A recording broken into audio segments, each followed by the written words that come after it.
Hello, I'm Isaac Hayes III, founder and CEO of Fanbase. And right now, we're accepting investors in our $17 million round to revolutionize the future of social media.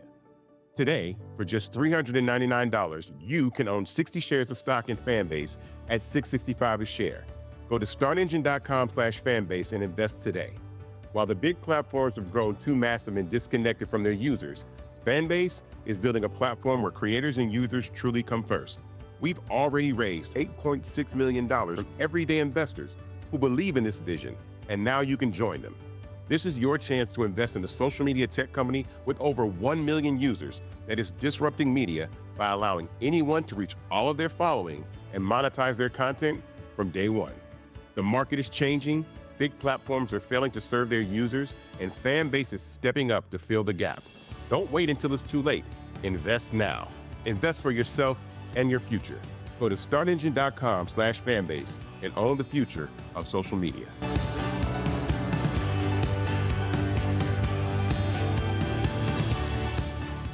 Folks, Black Star Network is here. Hold no punches. I'm real revolutionary right now. Black power. Support this man, Black media. He makes sure that our stories are told. Thank you for being the voice of Black America, Roland. Stay black. I love y'all. All momentum we have now, we have to keep this going. The video looks phenomenal. See, there's a difference between Black Star Network and Black-owned media and something like CNN. You can't be Black-owned media and be scared. It's time to be smart. Bring your eyeballs home. You dig?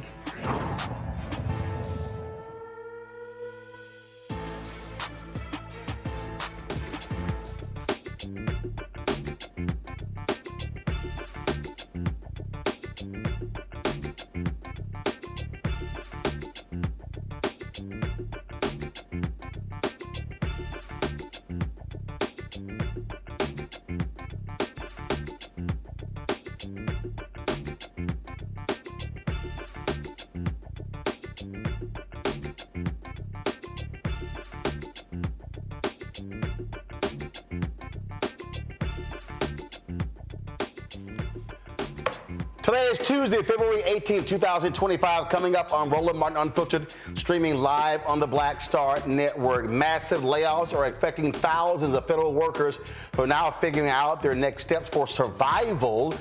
And DOGE keeps lying. Y'all, they told us, oh my God, we found 8, 10, 15, $20 billion in cuts. When you read the fine print, it's only $8 million. What the hell's going on?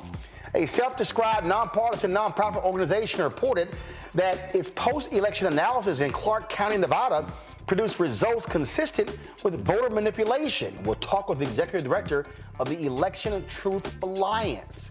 Grifter Lindy Li, you know, the former DNC fundraiser who claims she raised millions for the Harris campaign. Well, guess what? She gets questioned about who she voted for, but then former DNC chair Jamie Harrison drops the boom on her on social media. He said, either you lying or you a liar. It's a whole lot we got to unpack today, y'all. It's time to bring the funk on Roland Martin Unfiltered. On the Black Star Network, let's go. He's got it. Whatever the biz, he's on it. Whatever it is, he's got the scoop, the fact, the fine. And when it breaks, he's right on time and it's rolling. Best believe he's knowing. Putting it down from sports to news to politics. With entertainment just for kicks, he's rolling. It's on go, roll, y'all. It's Roland Martin, rolling with Roland now. He's funk, he's fresh, he's real, the best, you know he's Roland Martin.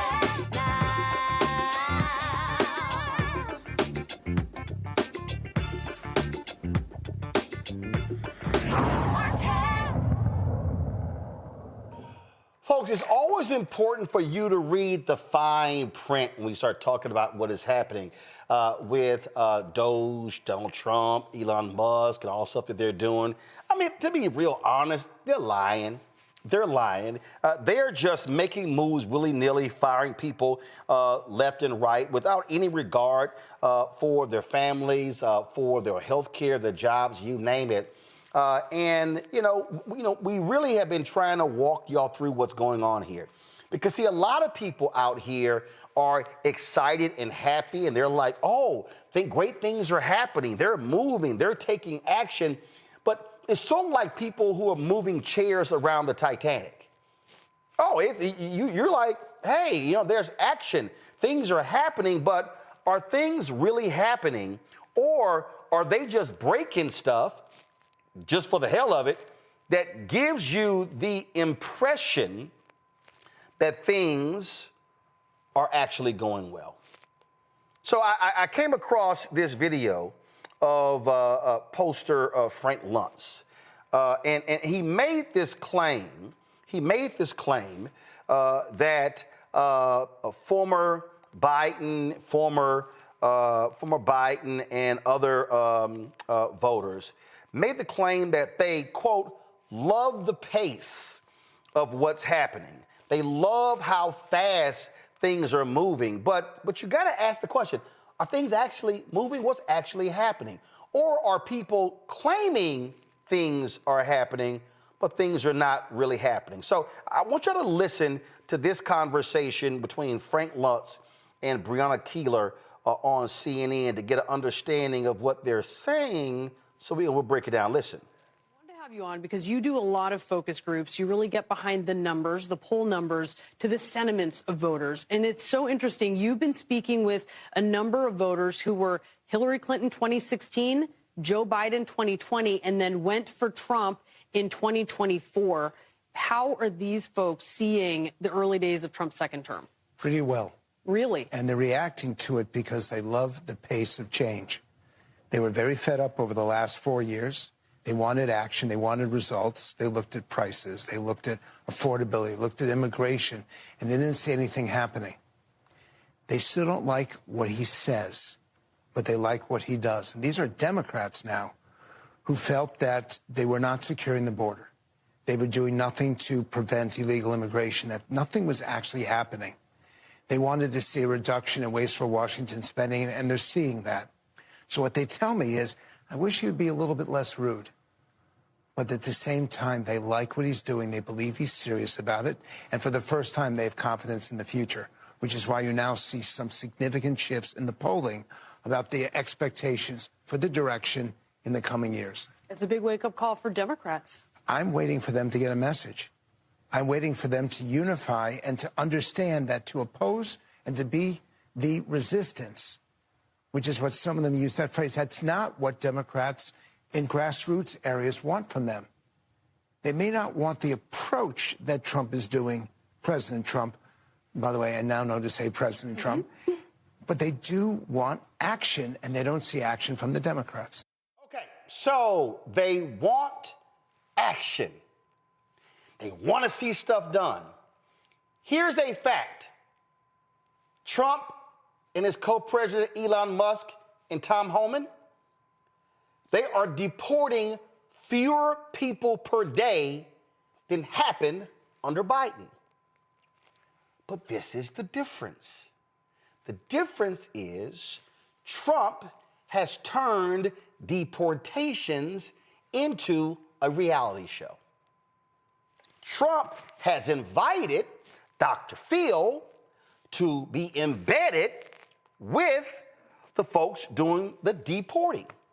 He's out there following them around, and he's on the ground with them. Then you've got Kristi Noem. She is the head of Homeland Security. Oh, she's really doing this thing up, y'all.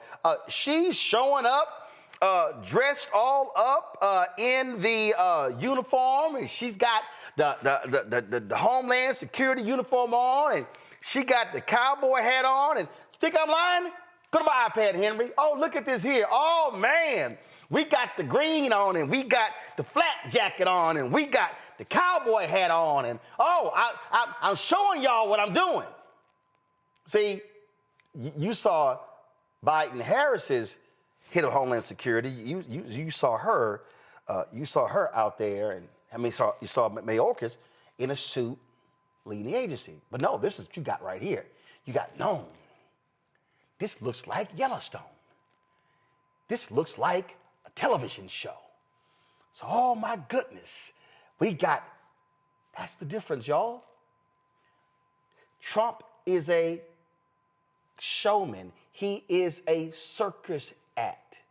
So what he has done, he is creating the illusion of action. So what then happens? Oh, Elon is coming in and he's tearing these things up and he's firing people and they're sitting here, they're slashing waste and they're claiming that, oh my God, we're doing these things and we're saving billions of dollars and it's $8 billion a day. Did y'all see today's announcement?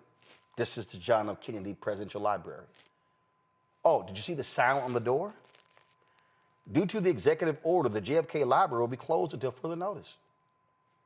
You can't actually go to the library because what they've done with federal workers. And you may say, oh my goodness, see, it's action. It's action. Check this out. Trump signs an executive order claiming the only people who can say what the law is, him and the Attorney General. Listen to this here. In the Office of Man. Lastly, we have another executive order that President Trump signed relating to independent agencies. This executive order would establish important oversight functions in the Office of Management and Budget and its subsidiary office, OIRA, supervising independent agencies and many of their actions, and also reestablishes the longstanding norm that only the President or the Attorney General can speak for the United States when stating an opinion as to what the law is. Thank you very much, Will. That was the... I'm sorry.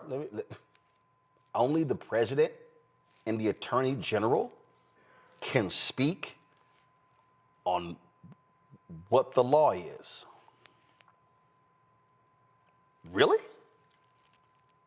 Are you serious? Is that what we're doing? See, it's the illusion of things happening. And see, there are people out there who they thought that, oh yeah, Trump is going to come in, he's going to make these changes, I think he's going to get moved. What did Frank Lunt say? Oh, those voters, those Biden, Hillary voters. What is the first thing he said? Prices come down. I'm sorry, have prices come down? I don't recall seeing prices come down. I don't. Last I checked. In a second, I'm going to ask my panel, have they seen housing prices go down? Have they seen, inflation's up. Did y'all know inflation's up? We've had more airplane crashes in the past 3 weeks than we had in the previous 23 years. I'm just confused here. This is Congressman Jim McGovern on the House floor. Listen. Mr. Speaker, the party who proclaims to be America First is screwing over our farmers and making it harder for people in rural communities to survive. This unified Republican government hasn't done one damn thing to support regular people or help them put food on the table. The House Agriculture Committee is holding a hearing this morning about the economic crisis in farm country. Newsflash, it's declining by the minute because Donald Trump and Elon Musk work for the billionaires and not for regular people. This self-proclaimed America First crowd is threatening tariffs against our closest trading partners and upending food aid that is shipped by American farmers. The last trade war started by this president cost American farmers $27 billion in exports. And here's the sick part. Republicans are cheering him on because they want to use the money they steal from the American people, from farmers and from SNAP recipients to give billionaires a tax break. That's not America First. That's not supporting our rural economy. It's a sham deal for working people. I yield back. I want y'all just you gotta pay attention. You can't get distracted by the mirage. You don't believe me? Listen to this fool when he was asked about prices. Egg prices have reached an all-time high. What's year Which is what? egg prices have reached an all-time high. It was a long, before I ever got here, it was at an all-time. This didn't, remember, I've been here for 3 weeks. I've been here for 3 weeks. But you said on day one you were going to cause these things to go down. Egg prices are up 53% compared to last year. It's because of that bird flu. But who got rid of the people who track those things in the CDC? Trump and Musk. Who's getting rid of, who fired the Inspector General over the food supply? Trump and Musk. I need y'all to understand you're being played. These fools are being played. They don't even know it. They don't even realize it. Control room, get our FAFO video ready. We were supposed to do it yesterday, but get that video ready. They don't understand it. I'm going to show y'all something right now that's going to trip y'all out. Again, Trump, I love the military. I love our veterans. I love the veterans. How about this veteran? Luke Graziani. The man has disabled Army veteran, 4 kids, did 3 tours. Guess what? He got fired from his Bronx VA hospital. You see this right here? He got fired. That's right. He served 20 years in the Army, first as a supply specialist, then in public affairs, deploying for 2 tours in Iraq, another 2 in Afghanistan, for retiring in 2023. So let me explain to you what's going on. Okay, so Trump's, I love the military. So he's firing VA workers, veterans. So now veterans, it's going to be hard for them to get their health care because it's the federal workers who deliver the services. Oh, guess what? By firing the federal workers, you're now going to cause this veteran to potentially get evicted, or he's going to have to apply for SNAP benefits and federal benefits in order to live. Oh, but guess what? They're trying to cut SNAP benefits by 20%.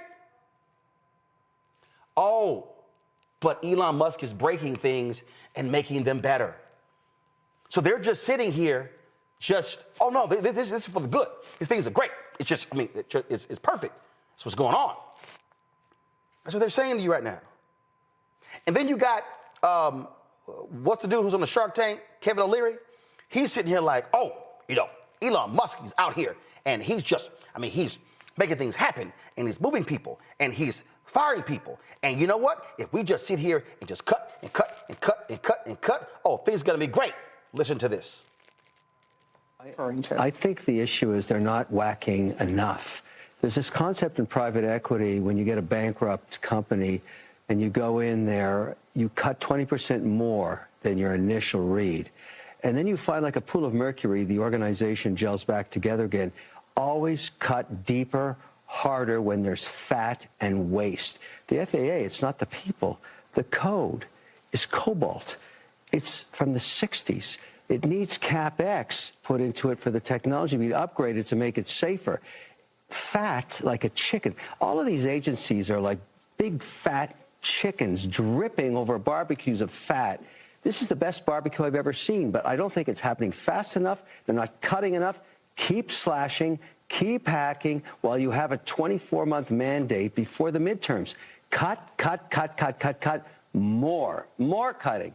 Believe me, it's going to work out just great. Everybody should be happy. Even people with the nuclear codes, cut them too? Cut everything. Because if you don't see what they're doing and they can't show you that they're adding value, you whack. But it's clear. So here's the problem. They're not even doing that. See, when you make cuts, I own a business. If I needed to cut, I'm going to sit here and I'm going to say, okay, how much is this costing me? How much is this costing me? How much is this costing me? All right. What's the value of that?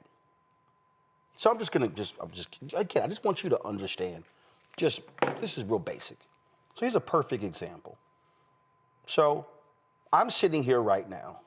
I'm just going to give, matter of fact, we were just literally doing this as I was driving in. I was just driving in. Okay, this is a very basic, because I want to make it plain for all of you who are watching. Okay, all right. So Henry, go to my phone. This is the LU Smart app. This is the LU Smart app, okay? This app is on my phone. This app is tied to our LiveView unit. This app is $300 a month. We want to be able to, if I'm remote, if I'm somewhere, I can connect to our LiveView unit and I can do it from this app. Well, guess what? You can knock on me. We were on the app, and this is supposed to have an IFB function, meaning I can talk, but I can hear the control room at the same time. Well, it's not working. So we're like, call the company, let's find out how does this work the way we need to work. So we're gonna call LiveView, and if this app isn't working the way we need it to work, I'm getting rid of this app. That's gonna save me $300 a month. That's $3,600 a year. But I need to know if it actually works. What Elon Musk is doing and his team, they're just cutting, not even asking. You heard Sarah sitting there ask, even cut nuclear people? He goes, yeah, cut. Y'all, here's the problem. These are the people who over our nuclear arsenal. These idiots, Elon Musk and his idiots, whacked more than 300 people who worked on covering our nuclear capability, fired them, then went, damn, they do the nuclear shit, we gotta bring them back. So then they started emailing and calling, trying to bring them back, and they couldn't even reach some people. They just doing indiscriminate cuts. And see, then MAGA's like, yeah, it's happening. But then MAGA doesn't even realize, even in red states, how they get screwed as well.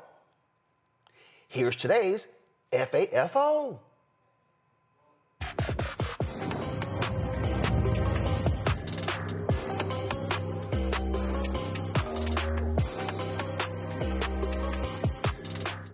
Someone to explain something to me. I live in Alabama, and my utility bill usually averages between $200 to $250 a month. Can someone please explain to me how my utility bill went from $250 a month to $696? Girl, did you say Alabama? You know exactly why your electricity bill is going up. Did you get this letter in the mail by chance? Yeah, it was sent to the residents of Huntsville, Alabama. It says that your electricity bill was going up because of Donald Trump. It has his name actually right here. Pretty clear, you know what I mean? It said, hey, he ended through executive orders, some federal grants that were lowering your electric bill. This is the best round of FAFO, and I wasn't going to ream you too hard, but then I went and saw your repost. You posted a lot of stuff from Little Human Being guy, you know, Charlie Kirk. A lot of Daily Wire stuff, a lot of Donald Trump thirst traps, if you will. It said, oh, I know exactly who you voted for. You're the perfect candidate for this video. This is a result of what you voted for, honey. This is a thoughts and terrorists, tater tots and chairs kind of moment. I just want you to enjoy and soak that all in. Take it all in. This is what you voted for. Anyways, my name is Mercedes Chandler. Give me a follow or you won't see my face again. Thank you. Goodbye. And FAFO. She's complaining that her utility bills went up, and the idiot doesn't even realize they cut the grants that lowered her utility bills. This is what I'm talking about. So people are like, yeah, they're moving. It's great. Because they're not even realizing how bad it is. Last point before I go to my panel. They laid off a bunch of people at the Atlanta-based CDC. And they said, oh, they got an email, poor performance. Do you know what they were getting in their performance reviews? 4.75 out of 5. Yeah. This is impacting researchers with excellent performance records. The people who are looking at stuff like bird flu and other diseases and measles outbreaks. You name it. That's what's going on. And guess who all of a sudden is speaking up? People like Georgia Governor Brian Kemp, who did all he could to elect Donald Trump, and even he realizes his red state ass is getting jacked by the idiots in Trump's administration. I know they have some layoffs at the CDC and other things, but you know, government can stand a little right sizing. And I know from the state of Georgia's perspective, if you take out higher education and you look at the number of people that we have in state government, it's close to what we had back in 2008. Interesting. But we're doing more work because we got more efficient through technology. We're paying our people more. So instead of hiring more people at the same pay rate, we're paying people more, keeping the same numbers, but doing more work because we're using technology. So why can't the federal government do that? I think they can. That's all cute, but wait until they start whacking your benefits for farmers. What happened when Trump would not give you additional money for Hurricane Helene? Oh, Brian Kemp, you're going to be crying then. Dr. Mustafa Santiago Ali Jones is former senior advisor for environmental justice at the EPA out of D.C. Randy Bryant, entrepreneur, author of Never Says, 25 Phrases You Should Never Ever Say to Keep Your Job and Friends. She's joining us out of D.C. A. Scott Bolden, attorney, and also, of course, former leader of the PAC for the National Bar Association of the D.C. as well. Here's what is so hilarious about these people, Mustafa. They're slashing, they're making cuts. They're not even thinking about what people are doing, what the impacts are of their work. But then they're saying we're actually saving you money. But again, when you read the fine print, I'm going to pull up in a second, DOGE claims they saved $8 billion cutting one program. If you actually read their site, it was $8 million. They're about $7.992 billion short. We just continue to see the misinformation and disinformation that, has been, the Trump administration has actually built on. It's their foundation. They know where to go if they actually want to save real dollars. What we're seeing right now is all you have to do is look at Project 2025, which we tried for the longest time to get people to pay attention to. Those are the agencies and the departments that they're focusing on. And that's not where the real money is if you're looking at waste and abuse. Anybody who has ever worked in the federal government, anybody who's ever done business with the federal government, anybody who's ever read a book knows that you have to begin to actually take a look at the military and defense contracting and all these other places where big bucks are and where you might find, a need to cut in those spaces. It is not education. It is not CDC. It is not HHS. It is not EPA. It is not a number of these places that have a distinct responsibility for helping to actually protect folks. So when you talk about CDC, as you mentioned, bird flu, measles, whooping cough, Mpox, childhood cancers are up. You need a strong CDC and a strong HHS to make sure that we have the medical protections that are in place, but also that they are the individuals who are out there that are doing the science and helping us to have an understanding of what the next set of impacts might be so that we can better protect ourselves. But that's not of interest to them. This is political. This is also driven by Project 2025. So folks just need to actually open their eyes, because what they're actually doing is not only losing their rights, but now they are also impacting those agencies that have real impacts in relationship to protecting your life and your children's lives. See, Scott, the mistake I believe, for Democrats, you take the story that I read about that vet. If I'm Congressman Hakeem Jeffries, if I'm Ken Martin, the Democratic chair, if I'm Senator Chuck Schumer, every day I'm looking for 3 to 5 stories like that. And you know what I'm doing? I'm sending that to every member, and I'm saying amplify, amplify. I'm then sending that to every state Democratic chair, amplify. I'm saying find stories like this, every single one of your states, get to all of your county chairs, and then hit the media as well, amplify. You have to be amplifying the pain that people are receiving, whether they're the regular average folks who get federal services and the federal workers, for folk to understand what is happening. It cannot be a DC conversation. It has to be how they're being affected locally and personally. Yeah, and it's really about messaging, which is what you're really talking about. Donald Trump, it's a sham, right? We call him Don the Con for a reason. He's Don the Con because he riffs and says all these things that are just hyperbole and not true. So the cutting of the federal budget or these agencies, right? let's be real clear. As I was listening to Mustafa, I think we're giving him too much credit. He's not cutting fraud, waste, and abuse. He's cutting programs and agencies that he doesn't like.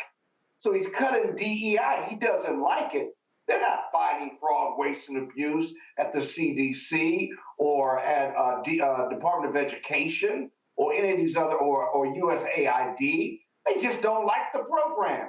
And so Republicans and Donald Trump define fraud, waste, and abuse with what they don't like, what they call wokeism, what they don't believe we should be spending money in. And that's the illegality part of what they're doing in large part, because only Congress that's allocated money can cut those programs, cut those agencies, decimate those agencies, reduce these costs, and fire these people. And they're getting around it by the rhetoric and the messaging of fraud, waste, and abuse. And then they lie about it, right? And their people, half of America or more, believe it. And then, as Roland says, there's no counter messaging to it. And so it becomes, quote, the truth. The media picks it up. Their supporters repeat it. Everybody who's ever illegally come into this country is a criminal. 400,000 people from the Congo, he said today, are the worst of the worst criminals. If you don't have a counter message, it becomes the belief. It becomes their truth, and then it becomes America's truth. You have Roland Martin saying, wait a minute, this is all BS, but he's a voice, and others are voices in the wilderness because the DNC won't get its messaging program together. It's not just, that veteran who got cut, if you will. Yep. It's the messaging behind it. You got to get the messaging behind it to counter the lies. And I love how I didn't know these things were going on. I don't know nothing, see nothing. Listen, Randy, watch this here, and then I want you to respond, and then we're going to go to our next guest. Listen. Mr. President, given your concerns about corruption, you said that if there were any conflicts of interest with Elon Musk, you wouldn't let him anywhere near it. That's right. DOGE and SpaceX employees are now working directly at the Federal Aviation Administration and the Defense Department, agencies that have billions of dollars in contracts with Musk's companies or that directly regulate his companies. How is that not a conflict of interest? Well, I mean, I'm just hearing about it, and if there is, and he told me before I told him, but obviously I will not let there be any conflict of interest. He's done an amazing job. They've revealed, in fact, he's going to be on tonight, a big show called Sean Hannity at 9 o'clock, and he's on and I'm on, and we talk about a lot of different things. And any conflicts, I told Elon, any conflicts, you can't have anything to do with that. So anything to do. I'm confused, Randy, how they said also he's going to self-report. Wow, that's going to do it. Right. Wouldn't we all like to be our own evaluators of how well we're doing on a job? And let me just say this. It's a major conflict just for the simple fact that he is in the position. It's unconstitutional. The Senate must approve for someone to have the power that Musk is having and has been granted. So already we're talking about a conflict. He's going in and he is saying that he's trimming the fat in our government. But even when you look at the workers that he is firing with no cause, federal government compensation, they take up that's 4.3% of the federal budget. 4.3%. So when they say they're cutting the fat, and they're doing it to help, alleviate this government, they're not. There's no reason for them to do it. They're firing these people, and they're a tiny percent of the federal budget. So we know that there's no real reason. See, actually, I got to stop you there. I'm just being straight up, Randy. What you just laid out, that argument does not work. Here's why the argument doesn't work.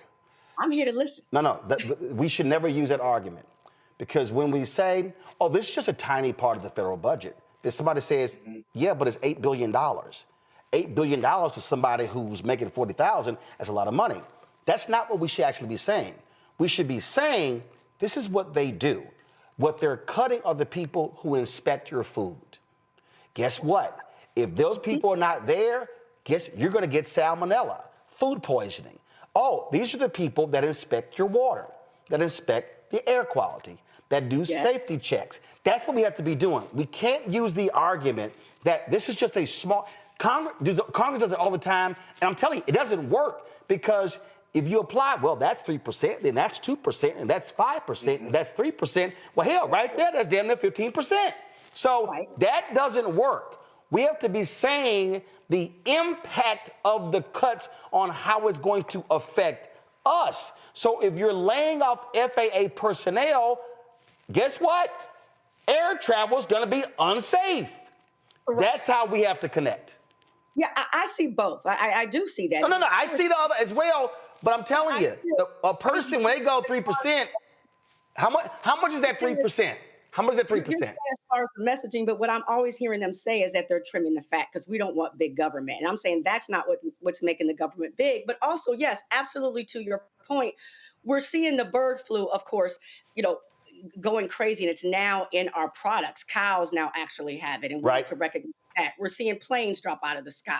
We're seeing where our food supply and farmers are struggling to keep things going. We're seeing measles, an outbreak of measles that's unprecedented that we haven't seen in centuries, because we have someone, our health chair, who doesn't believe in vaccines.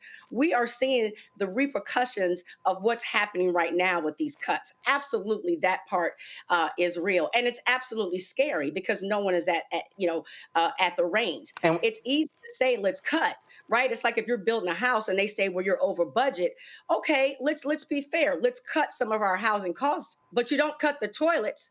You don't cut some people, some fundamental things. And that's what's happening. There seems to be cuts in activity, but no real plan. Well, no, there's no real plan. And then, of course, what you then happen is right here. Go to my iPad, Henry. USDA says it accidentally fired officials working on bird flu and is trying to rehire them, according to NBC News. I told you they're idiots. Folks, it's not just that. It's also when it comes to our elections. Pam Bondi announced they were disbanding the unit that specifically is charged with ensuring foreign interference does not impact our elections. Yeah, that's real. Now there are fresh concerns regarding what happened in 2024 presidential election, specifically in Clark County, Nevada. A lot of people were concerned with what was happening there because they were shocked with the Republican turnout in Clark County. They said, hey, significant number of union workers there. It has always been a Democratic stronghold. Now a nonpartisan group called the Election Truth Alliance, or ETA, has wrapped up their independent investigation of voting data from Clark County. They found some unusual patterns that they say could point to, quote, potential vote manipulation. Nathan Taylor, the executive director of the Election Truth Alliance, he joins us right now. So Nathan, just explain to us how y'all define this potential vote manipulation. What did y'all see in terms of these numbers? Thank you so much for having me. So in terms of what we were looking at in Clark County, Nevada, they published just after the election their vote record, their cast vote record, and that goes down to the tabulation machines and the three types of voting. So mail-in, early vote, and election day. And so what we did is we looked at the statistical distribution of that data, and we compared those three types. And we saw that mail-in, it looks statistically normal. Normal distribution, a bell curve pattern. We saw that election day didn't look very anomalous at first, but then we looked at early voting. And early voting is where a majority of the votes were cast during the election for Clark County, Nevada. And when we looked at it, we actually pulled out the distribution, and we saw it shows statistical evidence of potential manipulation. And what that means is a portion of both candidates' votes look like they could have been changed. And we see that because instead of a bell curve, it comes out more of a Russian tail, as we would call it. And so we delved deeper, and we actually pulled data for Washoe County, Nevada. That's the second most populous location. And a little bit about my background. I work in cybersecurity. I was a 25 Bravo computer tech specialist in the Army Reserves. Got my degree in network security and then commissioned at the Army National Guard. And so I worked data, analysis for my normal job before kind of stepping into this role and helping found and run the Election Truth Alliance. And so what was concerning about this election and led us to looking into the actual data was, as you mentioned, 7 swing states kind of popped up after the election, and we thought that was strange, given some of the polls, given some of the other analysis. And when we dove deeper, now we're seeing the potential for the vote counting machines to have been manipulated. And so the main concern is the type of manipulation we're seeing in Clark County, Nevada. It's not unique to Clark County, Nevada.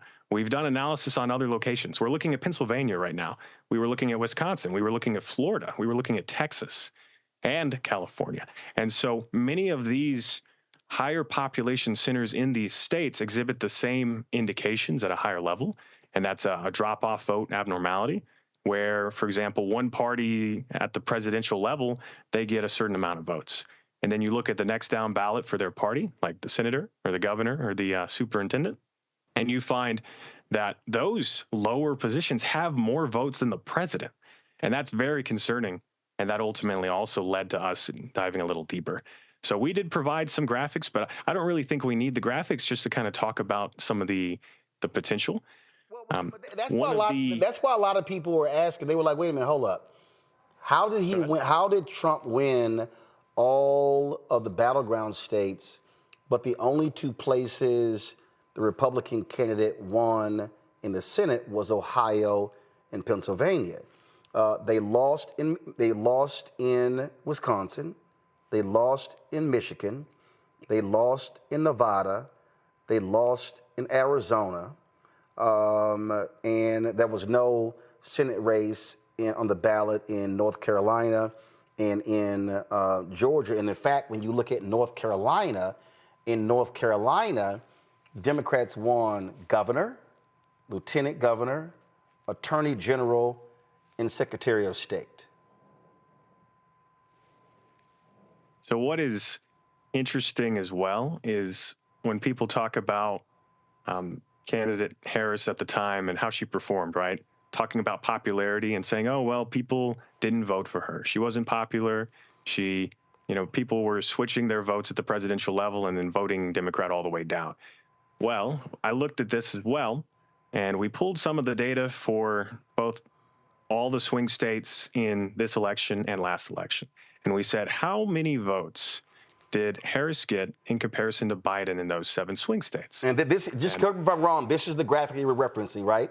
Swing versus non. This one, yes. This is a drop-off vote analysis, and this was actually made by Smart Elections, which is another organization that does election integrity and analysis. Go ahead. So they published this, and what this is showing is this is some of the swing states versus non-swing states, and it looks very suspect that Harris would underperform consistently across just the swing states, and then outside the swing states, she's almost 1 to 2%, like Trump is. For instance, in this first graphic right here, it shows that in the swing states, it shows red 752, blue -189. Yet in non-swing states, it shows red 464 and blue 351. That's just a 103,000 vote difference compared to a nearly 900,000 vote difference. And then when we go over to this graphic right here, this is the percentage. So you see an increase. So the way you read this, if I may. Go ahead. Is the 0% is the next down ballot candidate. So in this case, I believe this is senators. So 0% is how many votes that party's senator or whatnot got. So we see in the swing states, Harris got negative 1.48% less votes than the senator across and on average across all 7 swing states. And then Trump got almost 6% more than that senator or that next down ballot candidate. And then outside the swing states, all the other states, we're seeing it look more normal and matching past election trends where you're somewhere between 1 to 2% over the Senate, over the senator or the governor or whatever other races there are. So that's how you read this. That's why it's concerning. So you're saying that, again, correct me if I'm wrong, what you're saying is that if Harris was just so unpopular, then what you would see in swing and non-swing states would be a decrease or people staying at home and not supporting her. But you're saying, wait a minute, how in the hell do you see a plus percentage in non-swing states, but then you see this big negative, as if outside of the 7 battleground states, it was like, yay, we're cool with Harris, but those specific 7 battleground states were like, yeah, we ain't down with it. I think you highlighted exactly the concern. Why would just the swing states exhibit a pattern? And so that's a huge red flag, because what wins you elections? It's the swing states. And so I actually did the numbers for how Harris compared to Biden from the 2024 election, how many votes she got across all 7 swing states versus what Biden got in 2020. And we find that in 24, Harris exceeded Biden in Wisconsin, North Carolina, and Georgia. I believe those numbers are up to date. Guys, if we have that graphic, control room, pull it up. Go ahead. I don't believe you have that graphic. Okay. And I'll quote some more graphics that I know you do have here in a moment. But this is a good number for you, just to kind of show you how the theory that she's unpopular and that's why she would be underperforming doesn't add up. And that's that she got 99.6% of all the votes cast in 2020, the Democratic votes that turned up in 2020 for those 7 swing states. She got 99.6% of them in 24. So it doesn't make sense that she would be underperforming by a large amount in these states, but then get 99.6% of the same votes. So, okay. So with that, you believe that something was done to the voting machines? Do you believe that, like, for instance, I've heard people, and I'm not a conspiracy theorist, and when people, I'm very skeptical when people throw it. I've heard people say, hey, wait a minute, people were using Starlink to transmit the data, the voting data from precincts to the state elections board, and that Starlink, of course, owned by Elon Musk. Of course, Joe Rogan made this famous phrase that Elon Musk created this app that an hour after the polls closed showed, oh, Trump is going to win, I'm going to sleep. And he was like, how did he know? And then, of course, Trump, leading up to the election, was like, hey, don't worry about it. We don't need your votes. We got this. So people are pointing to those things as evidence that something was amiss. So are you saying that you believe that the voting numbers were somehow changed either in the machines or in the transmission to the state elections board? If we bring up slide 5 here, that's the one that's showing Clark County election day voting. And so is that it right here? Distribution. Yep, that's exactly it. This is what I was talking about a little earlier, where when we look at the vote record Clark County gave us and published after the election, this is more what you would expect to see when looking at that data. And so there's 2 different colors. One is red and one is blue.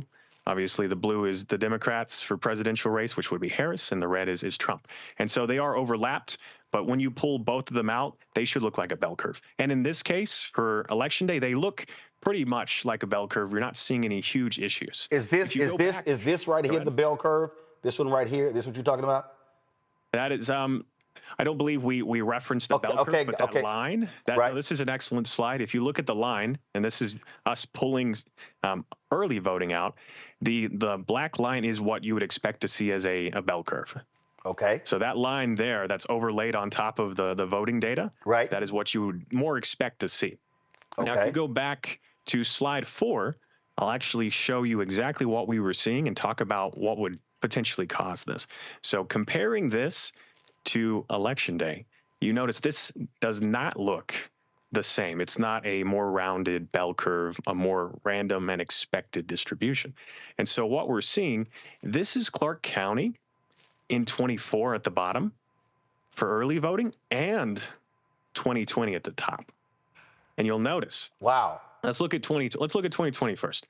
So if you zoom in just a little bit, the way you read this graph is the x-axis, the bottom axis, that is how many votes the machine counted. And so each of these little dots, there's a red and a blue, and each of them are a machine that counted the votes where you voted. And so in this case, there's a ridiculous amount of votes for early voting. And we see that those tabulators or those voting machines, in this case, they have, in Clark County, Nevada, they have like polling centers they set up. So you can generally go anywhere. And so what we see is as the amount of votes were cast, the places where there were more votes cast, we see after about, I think for early voting, it's closer to 500-600 votes or so. So we're going to do this here. We're actually going to switch from my control room to my iPad. There we go. So this is okay. So now I'm able to zoom in. Perfect. Okay, so this is the top one, and this is the bottom one. Okay, go ahead. Yes. So let's look at the top first, and x-axis is how many votes the machine counted. Each of these is a different machine. Some machines only counted a handful of votes. Some counted 800 plus. And so the left, the y-axis is the percentage of votes. So the higher up you go, the closer the further up and the closer you get to 100%, you win more votes. And so what we saw when we pulled this data and we did this analysis, in 2020, up until about 450 to 500 votes counted by machine or cast at the machines, it looks normal. Right. So that's that. 500. Go ahead. Okay. Then 500. All of a sudden, we see a lot of red above 55%. Right. We see separation. Okay. And so what's interesting is if you kind of break this down into the correlation or the trend, as more votes were cast at higher populations, the Republican Party benefited. And so what was weird about this is in 2020. What was weird about this is counterintuitive to how voting patterns normally are. Well, one, you don't generally see a trend as more votes are cast. You just see a better reflection of how people, generally feel. Okay. And the problem is Democrats generally benefit at high populations because they live in high populated areas. So this makes very little sense for either of those reasons. So this is 2024 right here. Above. This is 2020 at the top. Yeah, at the top. This is 2020 that we're seeing right here. And this is 24. And this is 24. Wow. And so if you use the same concept, we see about from 250 to 300 onwards, that normal distribution just disappears, right? And you see you see aggressive separation. Right. So this is normal right here. As you say, this is normal. This is normal. Then all of a sudden you see these gaps. Yes. And so you're not supposed to see separation like this. And when we pull out the distribution, the slide we were looking at before, you can go, I think, two slides or so, you had the bell curve slide. And I'll show you exactly why this is concerning and what this potentially means. So there's a slide with both Harris and Trump, and they have a bell curve overlaid. It's a red and a blue graph. And that's actually that distribution we were just talking about for early voting, but in a different way to analyze it. All right. And so what we see, let me find that, is when we look, instead of the normal bell curve for early voting, we see. Is this it right here? I want to make sure is this it? This is election day. And this is great. So this is your other way of looking at it. Notice election day generally fits the bell curve pattern, right? Right. Yeah. There's a little bit of weirdness at the top. Right. And I can say we looked at Washoe County, which was the other county in Clark County, Nevada, and we do see the same issue, more aggressive for election day there and in 2020. So what we're thinking potentially happened, if you go to the next distribution slide and we look at early voting, but for this type of graph. This here? Here, perfect. So this, as I said, when you look at this statistically, and we have, so in the Election Truth Alliance, we have people with experience in statistics, data analysis. We have people with medical and engineer degrees. We have a little bit of everything. And so what we've done is we said, instead of this matching a normal distribution like you would expect to see, it shows potential manipulation. And what's concerning is, if we look at the top one, there's a concept here where if you want to win an election, or in this case, for voting data and distribution, the further right a majority of your votes are, after the 50% mark, you win. That's how you win in this case. And so what we're seeing, specifically in early voting, because it's so aggressive, we're seeing that a portion of the distribution is missing. And so this suggests, since in this case, this is candidate Trump, it suggests that his distribution shows that he's benefiting from potential manipulation. That votes, if you look at the bottom, Harris is missing a portion of hers, and since she's at a lower percentage, we see that skew. And so the way this could indicate is it has a rightward skew, and Trump has a leftward skew. And a leftward skew, or another term, is a Russian tail. And so a Russian tail is a term coined by Russian data scientists and data analysts in reference to a few different potentially manipulated Russian elections. And so they coined the term of a leftward skew, like if you go up, and I believe we also have a reference in this document, but it's if you benefit from potentially moving votes around, you're going to have this leftward skew like we're seeing in Clark County, Nevada for early voting. Now, what's interesting here, when you, I remember, so John Ralston is considered like the preeminent journalist when looking at data. And I remember every day he was tweeting and was shocked at the Republican numbers. And it was like, Democrats are in trouble in Clark County. And it was like, they're down. And people were like, oh my, I remember there was some culinary worker who had made a comment about, I mean, we were in some serious trouble. And a lot of people, they were just shocked and stunned at the early voting numbers that were coming back that was giving this indication that Republicans were just going crazy voting in Nevada. So what's interesting is when people talk about election night, there's an expected pattern you see as votes come in because of time zones. And so Smart Elections actually recently posted a video on their YouTube, and it was referencing someone talking about what you would expect to see on election night. And so generally, like the Northeast, as their polls close, they're more Democrat. So you would see a little bit of a blue lead. And then Florida would come in and it would go red. And then you would get the middle Rust Belt areas and it would go a little deeper red. And then the West Coast would come in last. And then you'd see that blue wave resurface, right? And so you'd see a little bit of a red mirage is what it is. What's interesting is this election night, you didn't see that. And what you saw is after the first bit of votes came in, it stayed very positive for the Republicans, and it only grew. You didn't see a bounce back. You didn't see a resurgence. And so some people would quote that to see it almost looked algorithmic in the way the votes slowly crept up. And what's concerning is, as you mentioned before, how could you have done this if you could have done this? So I get this a lot, especially with my background. People talk about, our election is secure. Our election isn't hackable. We spent 4 years arguing, everything's good. And so what's funny is when you actually look at our election systems, it's not that our election systems are secure or they're not. It's that every state runs their own election. We have a few different types of machines, and we have paper trails. And that's how we should be securing our elections. The problem is, let's actually look at how every state runs their elections. All of them have different procedures. There's no standard guideline for how you should do it. Right. But even then, they still have checks and balances they take account. The problem is we only really use, for our tabulation machines and our voting machines, we only really have two main brands. And both of them, as we found in the last little bit of our analysis, both of them, I think 70% of the vote counting machines used in the country for elections have had issues of cybersecurity specialists mentioning potential vulnerabilities. And so first of all, if you were to manipulate our machines... First of all, what are those two? You said there are two. Who are they? I can't say the name of the brands myself. Okay. But the top two that you're going to, see, they should be pretty apparent.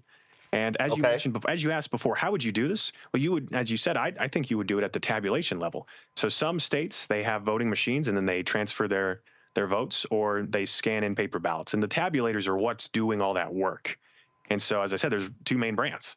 And if you were to compromise those tabulators, you could change the outcome of an election because you could just change votes. And it's that simple. Or you could change the data in transit from the tabulators. Either way would look the same on paper. Okay. Any questions or input on that? So I'm going to go to my panel in a minute with questions. All right. So when you hear Republicans say we need to get away from these machines and go to paper ballots, what do you say? I don't disagree that paper ballots or a paper trail is good. The problem is we actually have to use them. This election, I think there were 3 substantial audits that I looked at, Arizona, Georgia, and Pennsylvania. And all 3 of those audits, in my opinion, were not effective in doing what they needed to do, which was to validate the presidential race. Pennsylvania conducted I believe it was a risk limiting audit for maybe 2%, and they did the Treasury. And they didn't even poll an appropriate amount of Philadelphia, which is like over 10% of their voting population. So it's things like that where if you don't set standards for what would actually catch manipulation, like we're saying potentially happened, and we're seeing indication of with the statistical evidence. And as I said, we're working on Pennsylvania and doing a statistical analysis like this. And I recently posted a video where we're seeing the same trend of as more votes are counted, the Republicans start to lead as if a change was occurring in Philadelphia and in Erie County. And so I think the problem is if you spent 4 years discrediting election integrity, because that's the difference. This is an election denial. This is election integrity. Right. It's not that we want to question the results. We want to validate that our machines are accurate, and that's why you should do audits. It's not about anything else. And so these audits were not efficient. These audits did not pass the standards, and they didn't even appropriately audit the races that could have been manipulated. And so to hold up, and Georgia and Arizona, they had their own different forms of audits, risk limiting audits, I believe. And I actually looked at those, and other data analysts and statisticians looked at them and said, hey, this isn't matching up either. There's some concerns of, these numbers don't really show. There were some errors in the reporting, and some previously reported numbers didn't match some in numbers, among other things. And so realistically, the way you should deal with our system is you use the machines. The machines are good. And then you immediately conduct audits at any point, and you appropriately sample the population, and you look at the presidential race. You can look at other races too, and you would pretty much quickly see concern. The problem is our system wants recounts.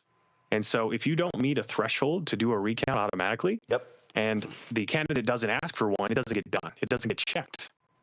And so that's the issue we ran into this election. Questions from the panel. Scott, you first. Yeah, maybe. I listened to your data. I'm a former state party chair. I've run at least 4 local or presidential elections from the nation's capital, at least on the Democratic side. You'd have to agree that there are other variables that would counter your at least preliminary conclusions. For example, maybe the Republicans, those low propensity voters that the Republicans went after in order to outvote the Dems, outvoted the Dems and came out in huge numbers. And that was the differential, and that made the difference in the swing states and elsewhere. That simple piece alone would counter what you say is algorithmic oddity. Manipulation. Manipulation, forgive me. That's an excellent point. Tell me your answer to that. Point, right, if turnout was effective. I don't know if you have the slides to reference this, but we actually mapped the early voting in Clark County to Las Vegas, and we looked at where these polling centers were and the turnout and how each party performed at these polling locations. Is it a graph, or is it a? I'm trying to. It is a map, very simple map with some overlay. It may have been included. If it is, it's an excellent point. If it isn't, I can talk through it. All right, I'm trying to look for it, but go ahead. Okay. But what we did, as I said, is Clark County, Nevada specifically, they don't poll or they don't vote by precinct. You can go pretty much anywhere to one of these polling centers, early voting or election day, and they'll map your vote back, and it gets added up. And what we found, as you mentioned, right, is if the Republicans turned out in huge numbers, well, there's 2 trends that are strange. One is, generally, as you said, the rural areas, those are where you're going to see those Republicans really turn out. You can still see them in some of the more populated areas. Is this it here? Good. Hold up. Is it the one that says Clark County Binning by votes. Early voting map. That's not it, right? This is another example of what we're seeing, but okay, keep talking. Keep talking through, and I'll try to find that map. Go ahead. No worries if you can't find it. But to answer your question very distinctly, we mapped those locations for early voting. We mapped the machines and the amount of votes those machines got. And Clark County specifically is a very liberal, very left-leaning location, and Las Vegas specifically, the actual let's city see. area is this it right here? Nathan, is this it right here? Is this it? No, sir. It's fine. Okay. I'll talk through a little bit. Okay, all right. We may not have provided it for you. I think Okay, it's got three different things. Okay, go ahead. Actually, this map there, as you saw, is highlighting the two different highly populated areas. It's Washoe and it's Clark County. This one here? And so, yep. And so at the bottom is Clark County, Nevada. It is the #1 location in terms of population. Right. It's very liberal. And so the city of Las Vegas, we mapped it out location by location, and we compared the voting demographic, the registered voters in those areas. We looked at people are registered by precinct, but they don't vote by precinct. So we looked at those precincts. We looked at what the percentage of Democrat to Republican is, and it is heavily in Democrat favor. It's nonpartisan and Democratic in Las Vegas, and yet we're seeing polling locations that the Republicans were leading by over 5,000 votes in some cases. And so it's strange to see that there is no heavy red stronghold in the middle of Las Vegas, but we're seeing the early voting polling locations show that when we look at the data. And so yeah, but you yourself said concerns us. You yourself said that in the state of Nevada that they don't vote by precinct. You can go anywhere and vote. And it's possible that red voters or GOP voters went to urban centers in Nevada or a high Democratic output and voted. Listen, I think your analysis is valuable. I do. And it's interesting. I guess what begs the question is, if everything you say is right regarding the algorithms and stuff, and you say this is how it could happen, voter manipulation, then what's next? What do you do with this data? How does it work for us? How does it help us? And how does it maybe in the future fix kind of what the issues are you're raising? Yeah, excellent point. The reason why we want to kind of bring this to light and we want these questions is we want audits. It's never too late to conduct a audit or an investigation. Yeah. Obviously, the election is certified. The election is over. That's perfectly fine. But there is far more benefit in conducting audits and looking at the paper ballots and comparing them to the results, not just in Clark County, but in any of the swing states and even in other states. And so, as I said before, we want to validate the election. That's what my job has been since election night, is we want to make sure that our machines are safe. We want to make sure that people are asking these questions because it benefits everyone that we validate. And it doesn't hurt anyone. And we do an audit, right? We go to Nevada. We go to Clark County. We say, hey, let's audit let's audit all three types. And we find no discrepancies and no issues. The paper trail matches the reported votes. That's perfect. And we hold that up and we say, our elections are free and fair. This was just a discrepancy. And we can figure out why that is. As you said, maybe this was a historic moment and there was a lot of momentum and people came out to vote in unique ways. But realistically, unless you validate and you check, it hurts us all.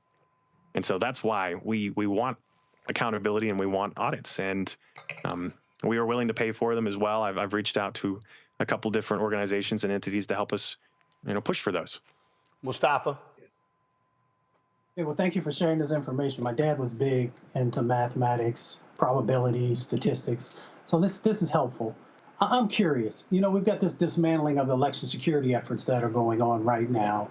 How does that impede the work that you're doing? I mean, we see what's going on with the FBI and the task force that's there, DOJ, FEC, EAC, all these different folks are supposed to play a role. As we move toward midterms, of course, we've got to get this right, make sure that there's, no funny business, I'll say it that way. So I'm just curious about the steps you think we should take and how, these changes that we're seeing inside the federal government might play a role. It's very concerning to see the dismantling of these organizations that should be safeguarding our elections. That is a concern because what benefit is there to destabilizing our election systems, if not to make it easier to manipulate them. That is a concern. And I think, as you said, kind of going forward, this is why I helped found the Election Truth Alliance. It's because no one else was doing this work. No one else was actually looking into the numbers, holding up the data and saying, this looks weird, we should dig deeper. And that should have been the federal government. That should have been these agencies, but they've not been doing it even before they were being dismantled. And that's a concern as well. And so kind of going forward, as I said, we honestly, we just need to demand audits for both our local and state election officials. They can do it. They have the power. Your attorney generals and your secretaries of state, they could do an audit, and it, as I said, just be safeguarding. If for some reason we do audits and we do find discrepancies, that brings to light a lot of concerns, and it brings up the issue. And people ask me, why should we care about this now? All right, the election's over. Why should we care? And the problem is, if we don't validate this, and there was manipulation to the extent that we say could have potentially happened, that the data is indicating, that means there is no midterms. There is no next time. There is no, election 2016, because if you can manipulate an election, you choose the winner. And, there's no coming back from that. He who counts the vote wins. Thank you. Randy? I really appreciate the work you've done, because all Americans need to feel secure in our voting system. I was really interested when I was reading your report about the drop-off voting, where, most people, I think about, human behavior, we vote down the ticket. If you vote for a Democrat, the Democratic candidate for the presidential election, typically that's what you're going to vote for in the Senate. But there was from what you're saying, your report says there was a huge disparity this year, up to in some counties like 10%. What is normal? Like, what do we normally see when it comes to drop-offs? So what's interesting is most people think the Republican Party is very straight ticket. That's actually, from our data, that's not truly correct. The Democrats are very straight ticket. They will vote all the way down ballot. There's very little budging for them. And so that was another weirdness with this election, to see potentially hundreds of thousands of people. I think the final numbers I was looking at was somewhere around 1.5 million votes. And you're telling me 1.5 million people split vote and voted all the way blue down ballot, but then voted, a different party at the presidential level. And so generally, percentage-wise, on average, it does depend on states. Some states, swing states, can be more chaotic. But as I said, you're going to see somewhere between a 1% to 2% overperformance for the president is normal. There's some historic, above performances, but generally you don't see the president underperforming a senator or another position, because presidential races are a big deal. And so I had some numbers. We've been looking at different states and looking at drop off. And so one that people don't even realize, we were looking at some of the non-swing states, and we were seeing Harris got negative 19% of the votes that the senator did there. And just some other crazy numbers, like Texas as well. She was under 4%. And my concern is, and the reason why we're concerned, that if there was a way to manipulate the votes, people don't realize how big of a deal it could be. And that's because, let's say I take one vote. Let's say we both have one vote. And so I take your vote and I give it to myself. I've not taken one vote. I'm 2 votes ahead now. And so you're almost doubling the impact. And so I did the numbers, and in terms of how many votes, if there was a algorithm that was taking votes from one candidate at the presidential level and giving them to the other in the 7 swing states. I did the math for 6 that I could do using the drop-off vote analysis. And I said, all right, let's say Trump is around a 2% overperformance across most states on average. So let's take all the votes that he gets in excess of 2%, and let's do that reverse calculation. And so I found, as I said, 1.5 million votes is what that would have been potentially. And when we take those votes per state and we do the inverse and we give them back to, let's say, the Democratic Party, as I said, you're doubling the impact.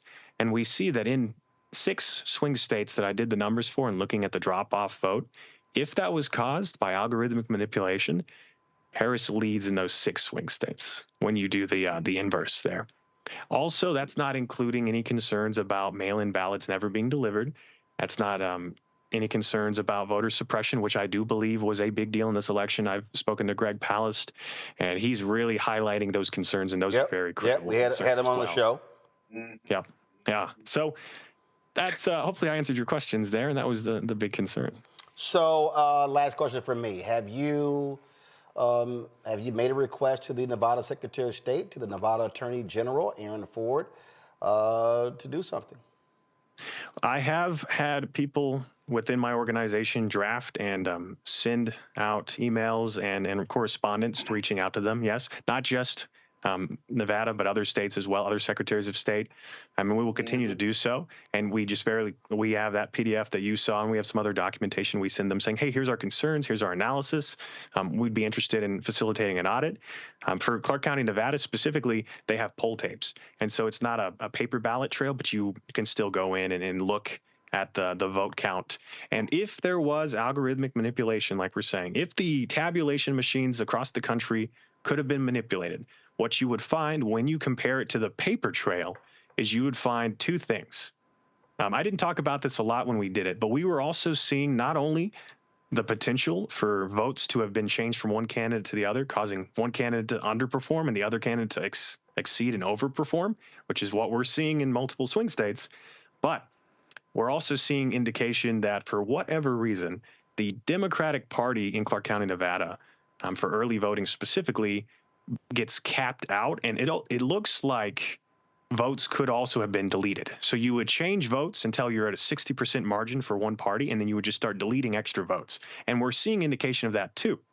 So if we look at the paper trail in Clark County, Nevada, or in any other place this could have happened, potentially happened, you'll find that not only are there more votes on the paper trail and more paper ballots than were reported, but there would be missing votes for the Democrats that show up for the Republican Party. All right. Nathan Taylor, we certainly appreciate this breakdown. Thank you so very much for sharing your time with us. Thank you very much for having me. All right, folks. Man, that was quite fascinating. I see all of y'all comments on the YouTube channel, and y'all really appreciate that as well, folks. And all of you who are in the chat, y'all do me a favor, hit the like button. I see all y'all commenting, but y'all ain't hitting the like button. I'm gonna go to a break. We come back. I have been blasting this little child, Lindy Li, and I'm gonna call her Lindy Li. Wait till I show y'all this video. And man, does a former DNC chair, Jamie Harrison, flame her on Twitter. I'm going to show you that when we come back. Don't forget, support the work that we do by joining our Bring the Funk fan club. Our goal is very simple, to get 20,000 of our fans contributing on average $50 each. It comes out to $4.19 a month, 13 cents a day. It really is about supporting Black-owned media, allowing us to be able to do stories like that. Somebody posted in social media that these networks wouldn't spend more than 2 minutes on the segment we just did. That was almost a 40-minute conversation there. That's why your support of this show is critically important, and this network. We also, of course, have got a new show that we launched, and we're gonna have a second episode airing on Thursday. So this is not just this show here. We've got some new episodes of Greg Carr's show coming up, the Black Table, and so it's a lot that's going on. So we really appreciate it when you support the work that we do, because it really is about providing news and information that you're not getting any other place as well. And so if you want to give us via Cash App, please do so. Use a Stripe QR code. This is it right here. Click the Cash App button to continue to contribute. You can also, of course, send your check and money order to P.O. Box 57196, Washington, D.C. 2003 7-0196. PayPal is R Martin Unfiltered. Venmo is RM Unfiltered. Zelle, Roland at RolandSMartin.com. Roland at RolandMartinUnfiltered.com. We'll be right back. This week on The Other Side of Change. Abolition focus. Should we aim for reform or abolishing the entire system? Simone Felix lets us know how much possibility lies in abolition. That is such a radical image because it offers the suggestion, a suggestion that we already know to be true, which is that we have what it takes to take care of each other and to take care of ourselves. Watch us on the Black Star Network, so tune in to The Other Side of Change.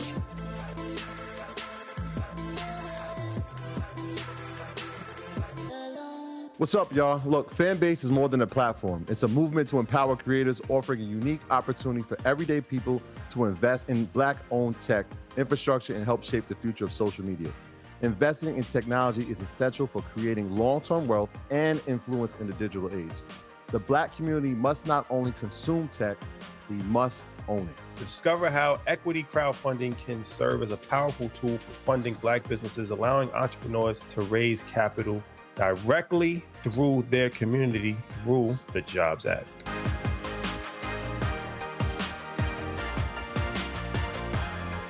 I'm Russell L. Honoré, Lieutenant General, United States Army, retired, and you're watching Roland Martin Unfiltered.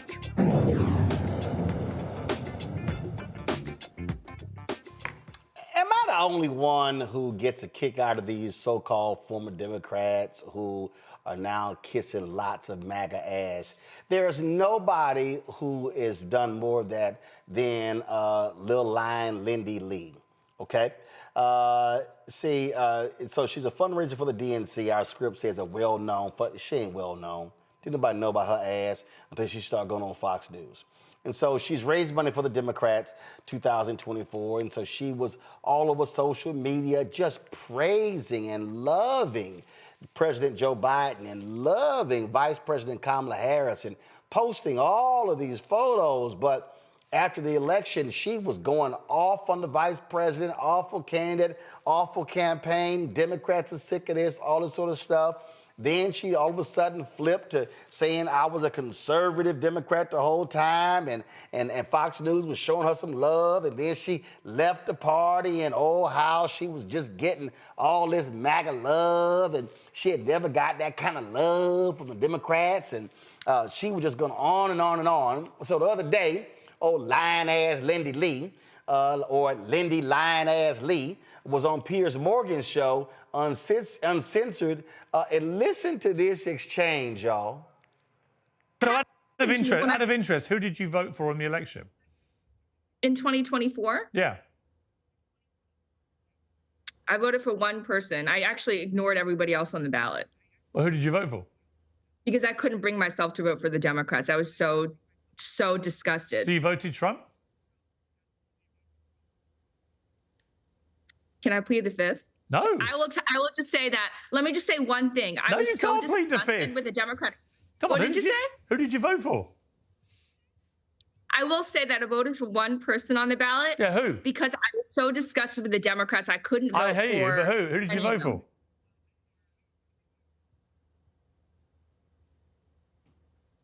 Do I have to answer? Yes. It's uncensored. Come on, spit it out. See, I can't win with this because I raised. You could be money honest. I mean, if you're honest, you win, right? I mean, that's. Well, no. Well, my donors and all the Democrats will accuse me of sabotage if I. Come on, Lindy. Who did you vote for? I voted for Bob Casey. I didn't vote for president. I just couldn't because I'm just so disgusted. Well, let's get a reaction. I'm here's the thing. By the Democratic Party that I couldn't bring myself to vote for any of the. You voted for. Just stop speaking for a second. You voted for Bob Casey, who is a member of the Democratic Party, which is the party that who's one of the most conservative members, who's pro-life, famously pro-life. I know exactly, sweetheart. I have a house in Pennsylvania. I actually campaigned for Bob Casey. If you're going to talk like that to me, please don't sweetheart me very much. So I'm not. Listen to me because you have to stop speaking for a second. Let me be very clear with you. You were out there until the very last second, positioning yourself as a surrogate for Kamala Harris, despite the woke stuff that you now disdain, despite the fact that you think that Democrats stand for only trans issues and nothing else that apparently you campaigned on all these years for Democrats, first for Biden, then for Harris. So the bottom line is, everything that you now disavow, you tried your very best and tried very, very hard to get in front of every TV camera that would take you to campaign for Kamala Harris who you now claim supported trans and DEI issues that you think are completely misguided. So the bottom line is, everything that you're saying now about how you're going to help MAGA means that you threw out every value that you stood for. Oh, but that wasn't it. Former DNC chair Jamie Harrison, he sent out this tweet. He says, Lindy Li, this is sad. You really need to stop lying and get some help. When I got out of the car at the Kamala Harris election night party at the Conrad, you were the very first person I saw. I'll check with the film crew because maybe we even have video. Nonetheless, you were perched by the door, ready to take pictures with any celebrity type or elected official that walked in. Like a student trying to impress a professor, you joyfully rattle off how much you raised this cycle to support the campaign. You told me about hosting a fundraiser at your home and your unwavering support of Joe Biden and Kamala Harris. So either you were lying then or you are lying now. But either way, it just makes you out to be a liar, a very bad liar. Who in their right mind raises money for someone, travels to that candidate's election night party in D.C. and not your home state of Pennsylvania, but yet is so disgusted by that candidate, you don't vote for them? Piers Uncensored, Piers Morgan, y'all are being hoodwinked. Carry on. Y'all, this is utterly hilarious because she's all over social at the Democratic National Convention. She's everywhere. Now, mind y'all, little lying-ass Lindy blocked me because I was giving her the business on Twitter. But here's what's so stupid about this, Randy. Nobody would get mad at her if she said she voted for Kamala Harris because she was literally out there touting Kamala Harris. But now you're afraid to even admit, okay, so let's say you didn't vote for Kamala Harris and you voted for Donald Trump. And so what? Now you don't want to say it because what? Folks might get mad? I mean, if you voted for him, just say you voted for him. This is why she's a joke. This is why she's a liar. And thank goodness Jamie Harrison called Lil Lion Lindy Li the liar that she is. She's a joke. She's a token. She is available to who will give her the most fame. I mean, who does a 180 that fast? I mean, it will make you dizzy. She's turned so quickly. She's not a Democrat or a Republican. She's an opportunist. And she will go basically to who will give her the most fame. I mean, she's a flip-flopper. It's disgusting, and she should be embarrassed. And I am so happy that she is being read publicly. I enjoyed it. I actually went and watched the video a few times just for my viewing pleasure. I mean, I laugh at folk like her, Mustafa, because it's so transparent what you're trying to do. You're just saying you want attention. You want bookings. That's all you want. And so, and she got, people have called me names. They called me, called me all kind of stuff, called me out of my name, you named it, because you look like an idiot. I mean, it's different if we don't actually have video of you talking about how amazing and wonderful and awesome Joe Biden, Kamala Harris was, and now all of a sudden, they're just the devil. You know, Ida B. Wells once said, and my grandma used to say it all the time also, the way to right wrongs is to turn the light of truth upon them. Once they put that light on her, you know, they have a difficult time in being able to sneak away. You know, we just have to be very careful, right? There are these folks who are not serious about the issues that are happening inside of our communities. They're not serious about the change that needs to happen inside of our country.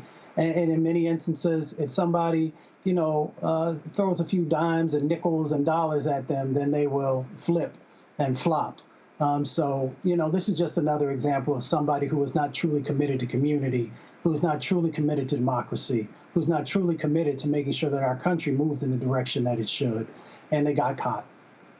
I mean, it was hilarious. I mean, this is literally, this is beyond hilarious, Scott. So, Lil Lindy Li, I told y'all she blocked me. She don't realize I can still see her stuff.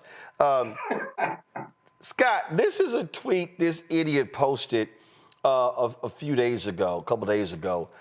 Excited to help ensure Republicans expand our majority in the House and the Senate for upcoming midterms.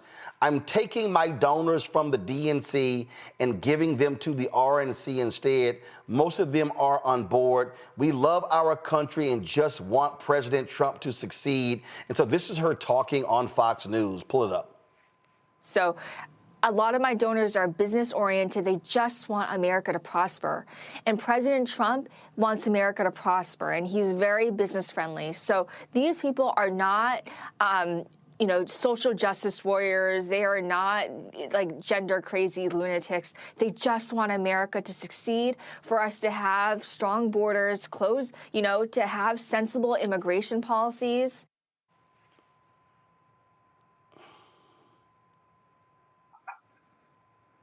So, Scott, go ahead. You haven't asked me a question yet, but I've only got two things to say. One, when you flip-flop like that and you lying, Lindy, neither side trusts you or really wants you, or one or both are going to use you. But I'm still trying to figure out why I should care about Lindy Li, or why I should even give commentary to her. Maybe, Roland, you tell me why I should care about this story. Because my first response is, I don't care. No. But I think it's important because people have to be very mindful of individuals who claim to be one thing and then another. I'm really laughing because this is from February 12th. To all the Dems who attack Elon Musk for being an unelected president, I have two words for you, Joe Biden. Biden wasn't running the country for the last 4 years. His unelected senior advisors were and operated in the shadows. You wouldn't even recognize their names so kindly, STFU, and she goes on Glenn Beck. People need to understand that these frauds, these liars, they exist. So I always tell folk, because see, it's some black folks as well out there who've been saying one thing and people they champion for them. Beware of the wolf in sheep's clothing. Beware of the liars. They will always expose who they really are.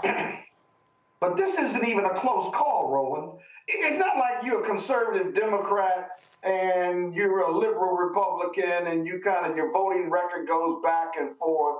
She was all in. And the chaos, corruption, and criminality of Donald Trump versus Kamala Harris and Biden and all the values that they represent and everything that they are not, that Donald Trump is, this is not a close call. This is just outright lying and flip-flopping in order to show up to the Republican window with the winning ticket after the vote, if you will. That's all this is. So it's not even a close call. And I just love when they play the victim. Before you continue to defame, harass, or lie about me, please consider that I am a human just like you. I'm not a cartoon. I haven't made a single dime from telling the truth. I'm a human who is allowed to change her mind in the face of new info. I'm just someone who loves our country. Really, boo? Wait, really, boo? I love this. Really, boo? New info? Here was you on January 26, 2024. Can we please stop using euphemisms to describe Trump's crimes? He raped E. Jean Carroll. It wasn't just abuse. He terrorized our capital. It wasn't just a riot. He committed treason by colluding with Russia. It wasn't just a mistake. Stop whitewashing the crimes of this rapist thug. Sent at 11:26 p.m. on January 26, 2024. But, Randy, she has new information. Yeah, what about that old information? That old information is still the same. It's still the same. That don't change. Facts are stubborn. I'm sorry. Go right ahead. Randy, go right ahead. The only new information she received was who won the election. That was her new information. That was it. And that's when she changed for whom she was advocating. That was the information. When whoever won the election, that's whose team she's going to be on. period. And I love this tweet here from a Kerr Bear. Lindy Li said the White House used to seat her in the front row so Joe could see her. Here's Lindy Li demanding a woman in a wheelchair move so she could be in front. Is that you, Lindy? Just saying. Just saying. Oh, how delicious it is. But you have folk over here who want to play the grift game, and now all of a sudden you're just, loving all of this. And Joe is great. I'm telling you, if y'all Google the videos, y'all are gonna just laugh at all the praise and the love and all of that she had for President Joe Biden and Vice President Kamala Harris. Lindy, by all means, we don't mind if the door slams you in your non-existent ass when you walk out. Oh, gosh, Roland. What? You would never allow us to say that. You could say, let the doorknob hit you where the good Lord splits you. No. My mother used to say. What? It's the same thing. I'm sorry, you use more words.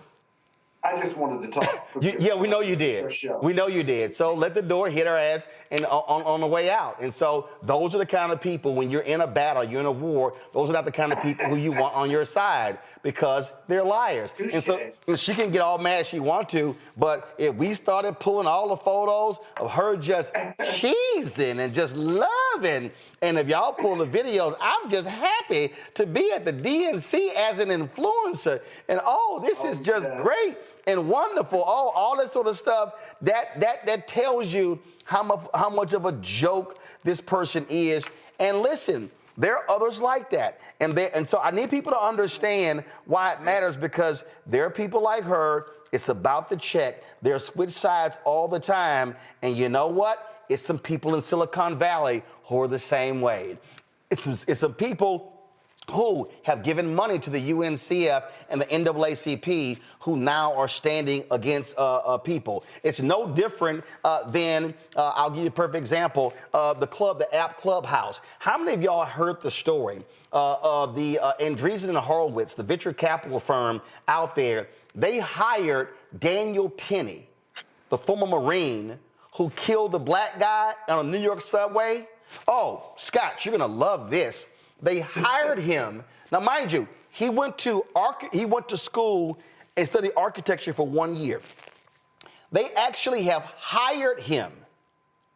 And they said, we're going to teach him how to be a venture capitalist.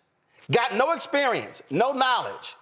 Now, these people are complaining about DEI, but they hire a white guy who we only know who killed a black guy on the subway, found not guilty by a jury, and they hired him. So this is why I've been telling people, y'all should completely delete the Clubhouse app. Why? Because that VC firm, they put the money behind Clubhouse.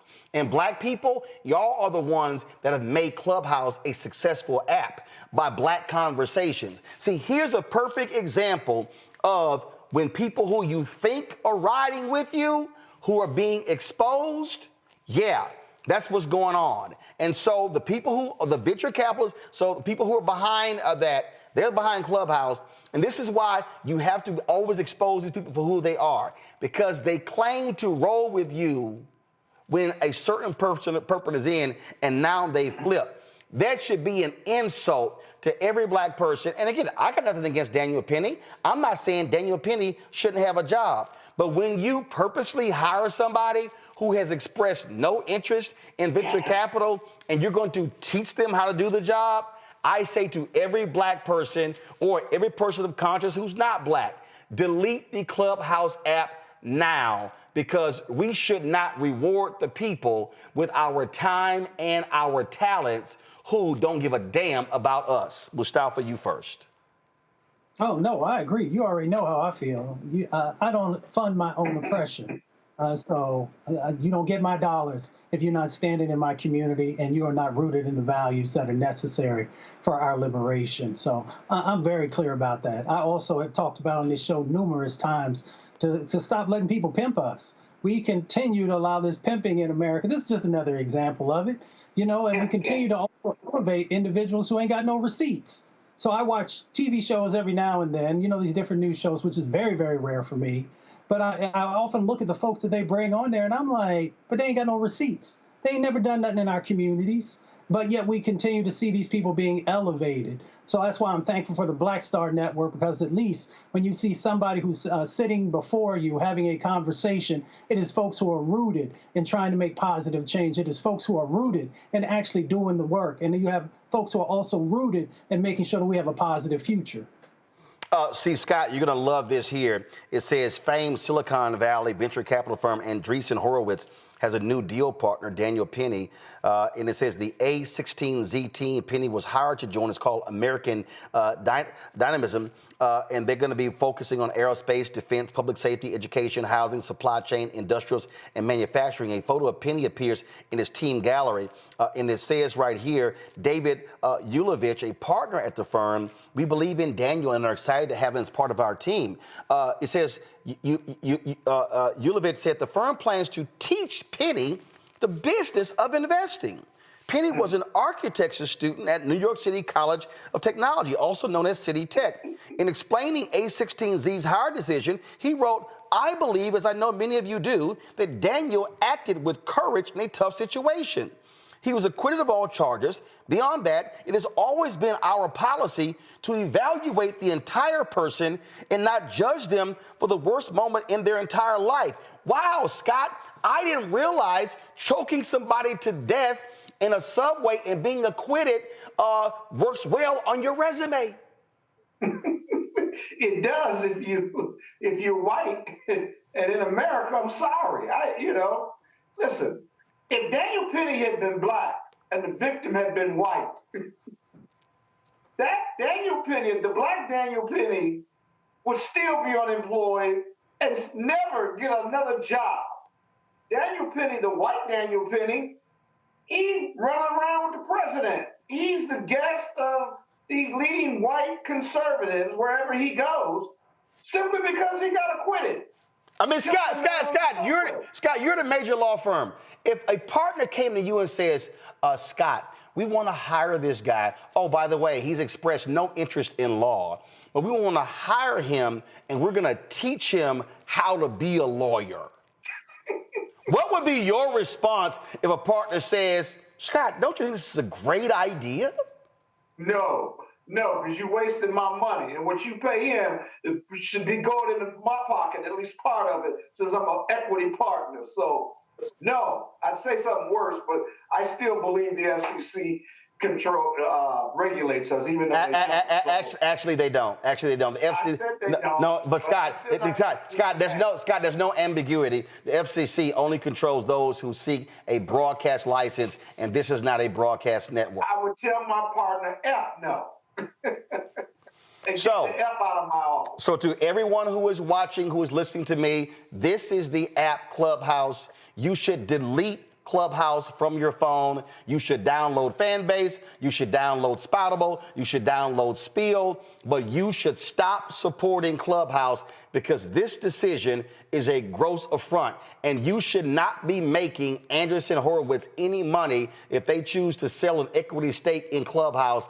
And trust me, if you remove black voices from Clubhouse, that app will be worthless. And I actually did a Clubhouse chat on the app more than a week ago, calling for us to get off of it. And when it was over, I did it on their app. And I immediately deleted the app as soon as I was done. And so I will never, ever be on Clubhouse. I ain't downloading the app. I'm calling on every single one of y'all to delete this bullshit from your app and tell Andreessen Horowitz to go to hell with this decision. And again, I have nothing against Daniel Penny. He was acquitted. A jury heard it. But when you purposely hire somebody to thumb your nose at folks, and that's what it is, in a climate where y'all are claiming DEI means definitely not qualified, this is a perfect example of white privilege of a white man who was hired because he strangled somebody on a subway. And Andreessen Horowitz... Killed somebody. Yes, he killed somebody. So Andreessen Horowitz... Human being. Yes. Killed a human being. And their decision is, let's reward him to teach him how to be a venture capitalist. Black people, let's teach them that we do not have to keep our talents and our voices on their app. Delete Clubhouse today. Share this with your friends and your family and do the same as well, because guess what? There are other options out there, including Black-owned fan base, where we can have audio chats. So Clubhouse, y'all can go to hell. Scott, Randy, Mustafa, I appreciate y'all being on today's show. Thank you so very much. Man. Say it again, Scott. My man. Oh, by the way, I ran into some of your Kappa brothers at the NBA All-Star game in San Francisco, and one of them pleaded with me to show you more grace and mercy on the show. And I said, oh, absolutely not. Absolutely. In fact, I was in Atlanta airport coming back from Atlanta, and you got a lot of fans there. They were coming up to me and say, "Why did Roland treat you so bad?" That's a lie. Man. That's a lie. He's smarter and more handsome than Roland. See, right there. See, we all know that's a lie right there. It's his show. What can I do?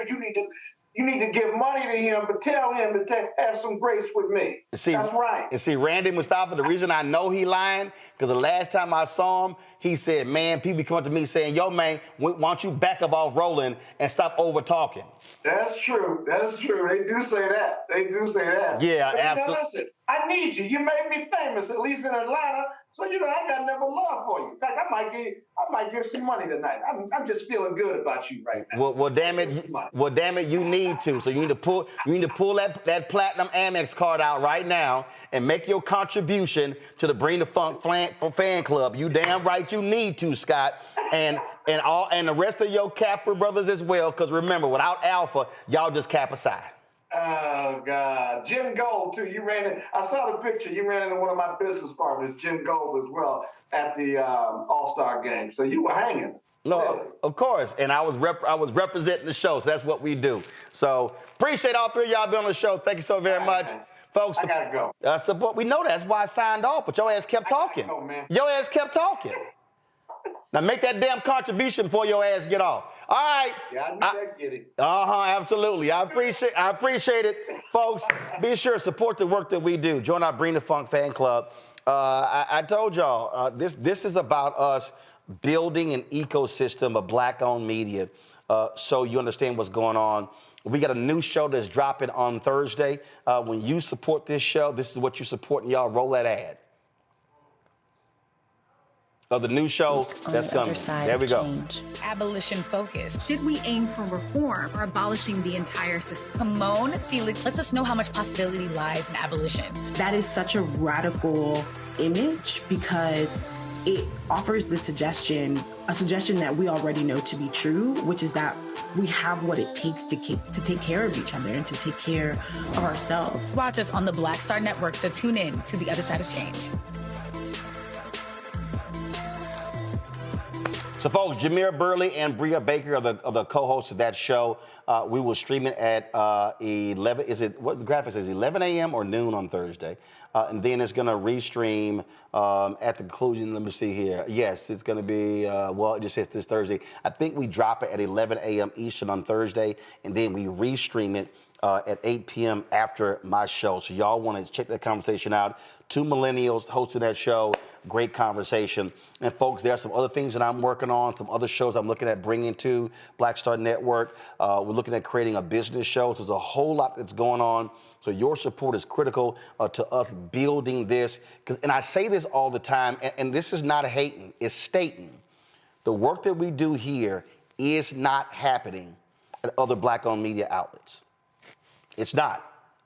I will put the content that we do every single day on this show, I will put it up against any other Black-owned media outlet, and I'm telling you right now, the interviews and the content that we're kicking out every day is unmatched. You will not see on The Griot. You will not see on The Root. You will not see on Essence. You will not see on Ebony. You will not see on Black Enterprise. You will not see on Blavity. You will not see on Urban One. You will not see on Radio One. You will not see on TV One. You will not see on BET.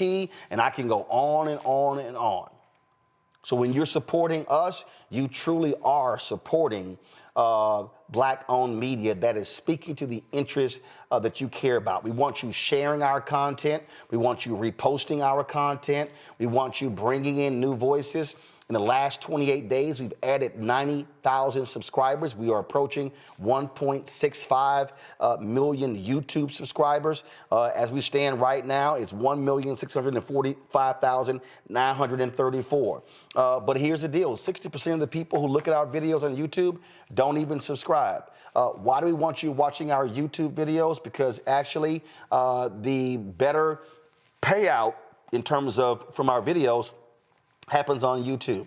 The reason we have the Black Star Network app is that way if anybody says we can't run something, we have our own platform to run it on. We try to drive people to our YouTube channel because those views actually drives revenue. But the second line of revenue is critically important to us is when you donate to our Bring the Funk fan club. When we built this, I said to our audience that I wasn't going to send swag, wasn't going to spend the money on, because that merchandise costs money, all stuff costs money, and the reality is we want to put that money into the show. We want to have new shows. We want to hire more producers. I'm going to tell you right now, I'm just being straight up. I have a plan right now that if we're able to generate an additional listen to me clearly, if we're able to generate an additional $2 million in revenue, I will hire 7 staff writers, an editor, and a digital specialist. We will hire actually 2 editors. So 7 staff writers, 2 editors, digital specialists. That's 10 people.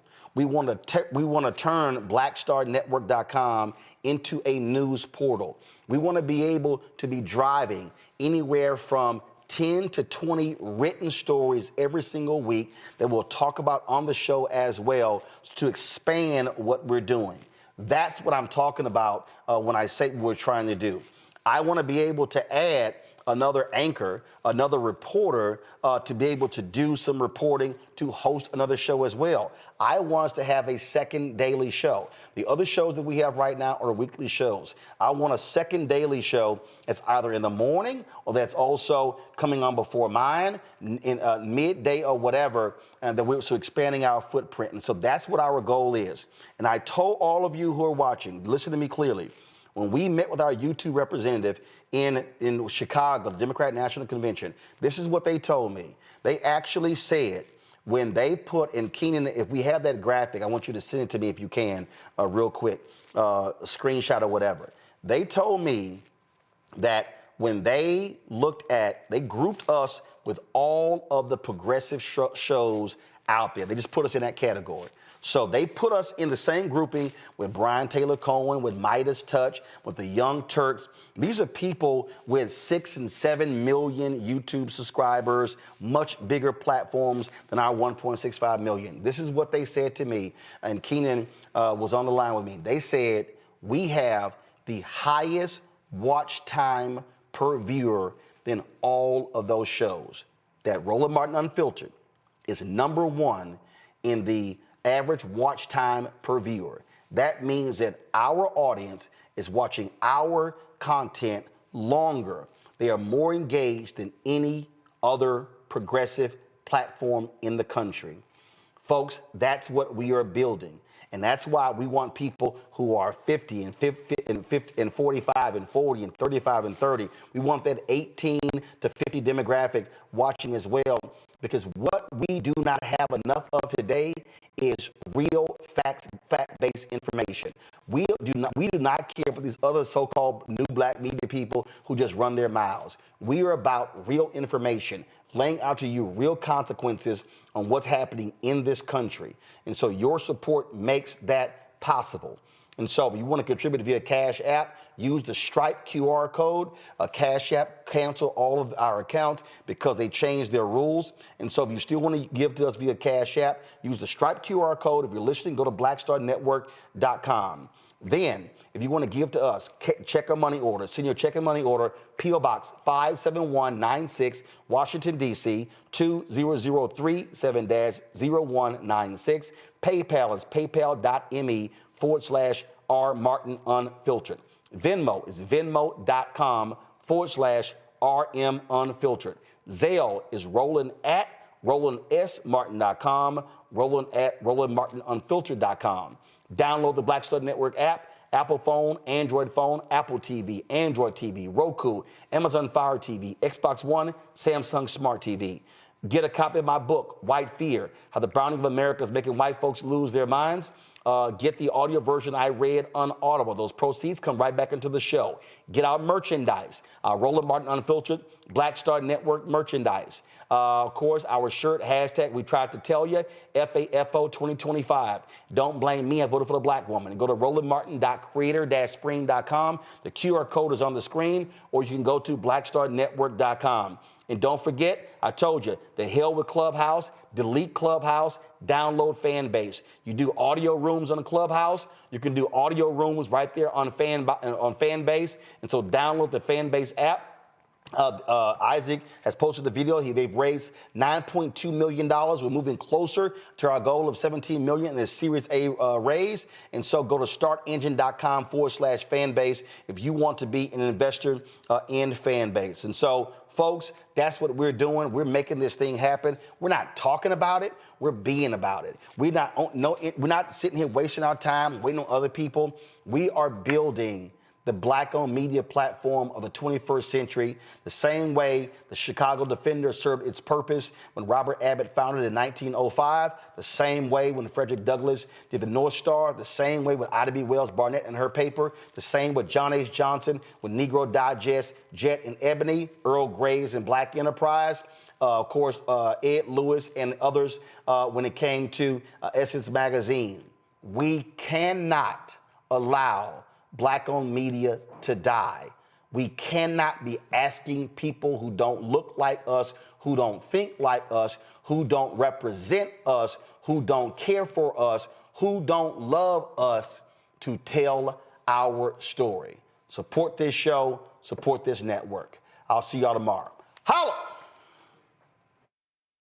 Black Network is here. Oh, no punch! I'm real revolutionary right now. Thank you for being the voice of Black America. All momentum we have now, we have to keep this going. The video looks phenomenal. See, there's a difference between Black Star Network and black-owned media and something like CNN. You can't be black-owned media and be scared. It's time to be smart. Bring your eyeballs home. You dig?